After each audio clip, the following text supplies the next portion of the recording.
All right, ready for a bagel adventure? I'm about to guide you through making classic New York bagels at home, but here's the twist. Imagine everything in clay like a stop-motion party in your kitchen.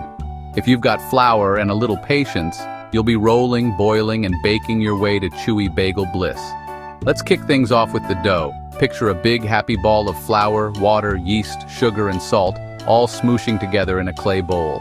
Don't be shy. Knead that dough until it's smooth and stretchy, just like a lazy cat waking up from a nap. Once it's ready, the dough needs to rest. Cover it up and let it nap for about an hour. Imagine the clay dough rising, slowly puffing up like a balloon, dreaming of becoming a bagel. Now comes the fun part, shaping. Pinch off little clumps and roll them into balls.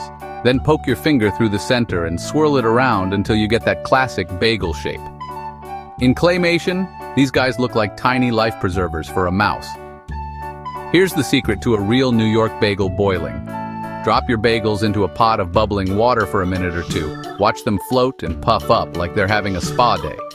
This is how you get that chewy crust New Yorkers can't live without. After their spa treatment, it's time for toppings. Dip the bagels in a tray of clay seeds, sesame, poppy, or even a rainbow of everything seasoning. Press them on so they stick. Into the clay oven they go, golden and toasty. In just 20 minutes, your bagels transform into glossy, bronzed beauties. The kitchen smells amazing, even if it's all in your imagination. So why do New York bagels get all the hype?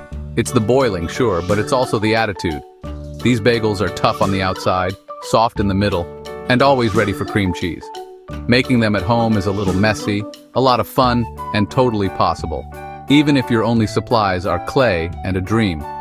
Next time you want to impress your friends, skip the bakery run and roll up your sleeves. Homemade bagels? You got this.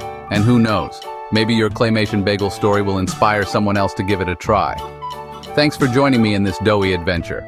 Now go bake, get creative, and remember, every bagel is a little masterpiece.